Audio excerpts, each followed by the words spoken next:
দীর্ঘ 4 বছর পর কেরলে জেল জীবন শেষ করে অবশেষে মুক্তি পেয়ে বাড়িতে ফিরলেন জলপাইগুড়ি সদর ব্লকের চাউলহাটি নিবাসী পরিযায়ী শ্রমিক দীপক রায়। নিজের রাজ্যে কাজ না পেয়ে কাজের সন্ধানে কেরলে কাজ করতে গিয়েছিলেন পেশায় নির্মাণ শ্রমিক দীপক রায়। আর সেখানেই আলিপুরের আরেক পরিযায়ী নির্মাণ শ্রমিক শ্রীনাথের সাথে ঝামেলায় জড়িয়ে পড়ে তাকে 4 বছর ধরে জেলে থাকতে হয়। এই সময়কালে পরিবারের সঙ্গে কোনোই যোগাযোগ ছিল না দীপকের। দীপকের পরিবারের সদস্যরা তার খোঁজে বিভিন্ন জায়গায় যোগাযোগ করতে গেলে আর্থিকভাবে প্রতারিতও হন, কিন্তু কোনো খোঁজ মেলেনি দীপকের। অবশেষে পেশায় চা শ্রমিক দীপকের মা যোগাযোগ করেন জলপাইগুড়ি জেলা CITU নেতৃত্ব কৃষ্ণ সেনের সাথে। তাদের সহযোগিতায় এবং CITU এর জেলা সাধারণ সম্পাদক জিয়াউল আলাম, সর্বভারতীয় CITU নেতা সুদীপ দত্ত এই নির্মাণ শ্রমিককে উদ্ধারে সব রকম সহযোগিতা করেন। তাদের মাধ্যমে যোগাযোগ করা হয় কেরলের CPIM পার্টির সাংসদ করিমের সাথে। এরপর CPIM এর সহযোগিতায় উকিল রাও দীপক রায়ের হয়ে আইনি লড়াই করে তাকে জেল থেকে মুক্ত করেন এবং 4 বছর পর নিজের রাজ্যে ফিরতে সক্ষম হন পরিযায়ী শ্রমিক দীপক রায়।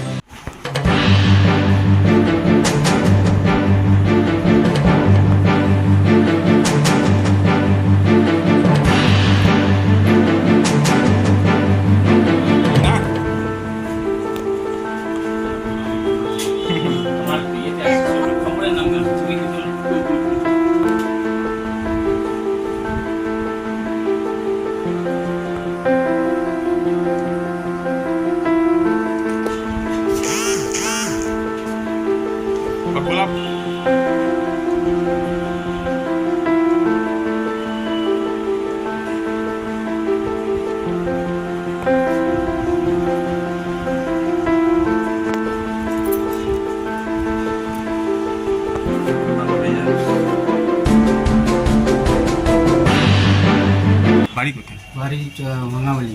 কোথায় কাজ করতে? আমি কেরলে কল্যাণ ডিস্ট্রিক্টে কাজ করতাম।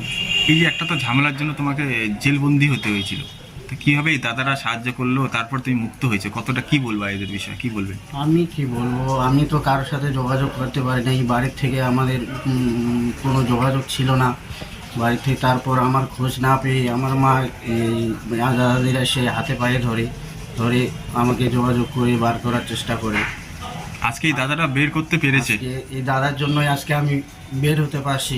তাই আমি কি দাদার জন্য আমি কি বলবো, আমার মনে অনেক দুঃখ, বলতে গেলে আমার অনেক খারাপ লাগে।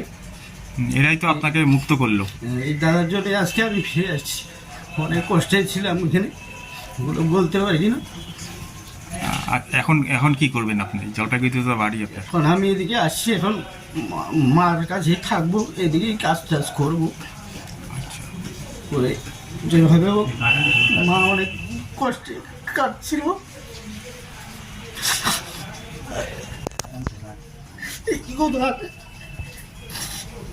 করতে পারি না। অনেক কষ্টে ছিলাম ওদিকে, এদিকে মা অনেক কষ্টে ছিল। মানে মূলত ইনাদের জন্যই তো আজকে ইনাদের জন্য আজকে আমি মাকে দেখতে পারছি, মাদের কাছে আসতে পারছি। এটাই রাজ্যের লক্ষ লক্ষ পরিযায়ী শ্রমিক নিজের রাজ্যে কাজ না পেয়ে অন্য রাজ্যে গিয়ে কাজ করতে বাধ্য হচ্ছে, যার ফলে তারা বিভিন্ন রকম সমস্যার সম্মুখীন হচ্ছে। ও দীপক রায় 2020 সালের শেষের দিকে ও একটা ঘটনা, যারা কলিগ ছিল তাদের সঙ্গে একটা মারপিটের ঘটনায় তাকে জেলে যেতে হয় 20 সাল থেকে। 2024 সালের এই এপ্রিল মাসের 8 তারিখে ও মুক্তি পায়, 9 তারিখে মুক্তি পায়। এবং এই যে সময়কালে ও জেলে থাকতে হয়েছে। এবং আমাদের এখানটায় আসার পরে আমাদের 2023 সালের মাঝামাঝি সময় পরিবার আমাদের সঙ্গে যোগাযোগ করে।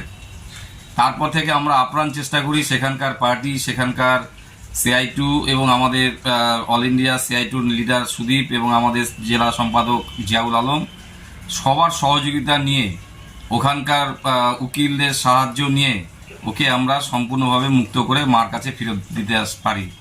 ওর মা আমাদেরকে হাত ধরে কান্নাকাটি করে যে আমি মরার আগে যেন আমার ছেলেটার একটা মুখটা দেখে যেতে পারি।